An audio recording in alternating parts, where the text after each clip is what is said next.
Hey, what's going on guys? Mark back in the workshop on Mark's Aquatics. Right, on this little video we're going to be doing an update on the tiger barb fry.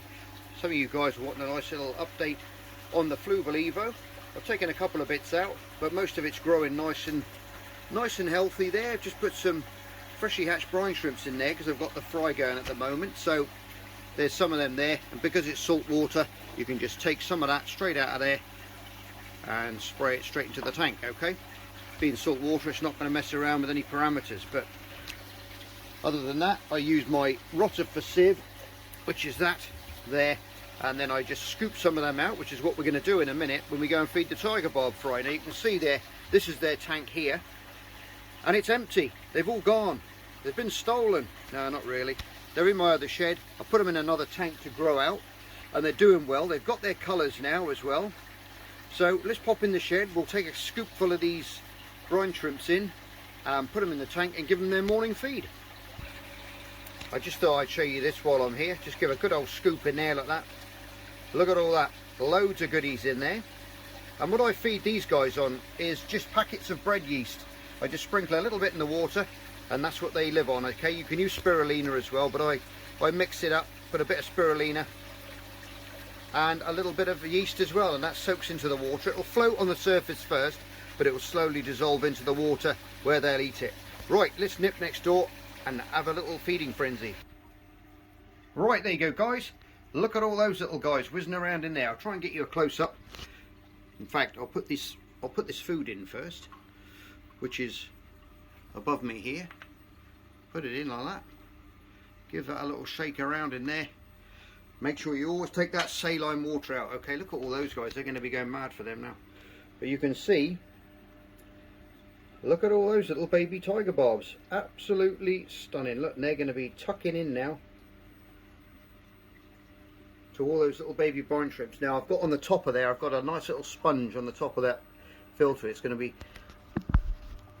let's get in here and have a look at some of these guys. But yeah, I've got a nice little sponge filter on the top, which is protecting all them. Let's go down on the stones, it might be a bit clearer for you. There we go. Look at all those little guys. And they're all having their breakfast. And there is quite a few in here. I've dropped that temperature down. The temperature now in here is 24. In the breeding system it was up to 26, 27 to get them spawning. But now they're in the world.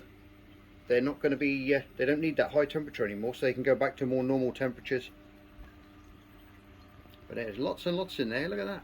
Let's go back. It might be a bit easier to get a picture. Yeah, like I said, I've got a standpipe here which goes back into the system for the other systems which are down here, which are going to be different projects.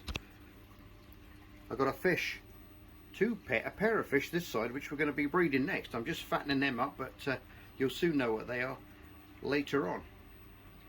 But look at all these little tiger barbs. Now they're still on brine shrimps, freshly hatched brine shrimp, or a few days old, and I'm going to slowly wean them off. Now what I tend to use is a food called Ocean Nutrition, which is a coral food, but it's very, very small, very, very powdered, chopped up very, very fine. So when you put your brine shrimp in the water, guys, you add a bit of that with it as well, and they'll start picking that off as well. So that's how you transfer them over from live food to just powdered food, and then obviously powdered flake food, which they'll carry on eating. Look at that. It's very hard to focus. My camera wants to focus on everything else apart from them, but we've got a good whack of them in there. Water changes 10% every week. I do that in this whole system, so all the way through. It's a 5-system rack which I built. Yes guys, like I said on the actual breeding video, now these guys are heavy spawners. Now you never think you're going to get a lot of these when you leave them in there for an hour, but I've got probably a good 50 or 60 in there, which is quite a lot for an hour, maybe even more. But they're absolutely everywhere in there, all amongst the plants. So when you're bringing this mount into the world, you've got to make sure you've got somewhere to put them. Now I've got my big tank down here, my big long tank, which I'm going to which you can see is quite tanned up with water. I've got a few logs in there for things that I'm going to be doing in the future, and So that's where they're all going to be going in there, so they can grow out, and I can put more things into these tanks to breed more fish for you guys, to copy along and to breed some more of your own. It's always nice when you can do that. You go to the shops and buy them. You just buy a pair, and then within, you know, a matter of a couple of weeks, you could end up with a whole gang of the guys like this in your tank, and you've got a lovely big school of them. Especially if you've got a large system, big 6 foot, 7 foot tank, you could have a beautiful big shoal of tiger barbs, and they look absolutely stunning swimming around all together when they colour up lovely orange. These guys are just getting, you can just see the orange starting to appear, but the blacks, obviously the black lines are very apparent now, and they're a little bit camera shy. Anyway guys, here's the little update. We did the rosy cherry barbs last time. We got some fry out on those as well, but I'll wait until they get a little bit bigger before we do another update on those guys, so you can see them and they're not just little things hopping around in the tank. So you can see them like this. Anyway guys, as always, thanks so much for watching my videos. You're all stars. Love you loads. Take care, and I'll see you on the next edition of Marks Aquatics.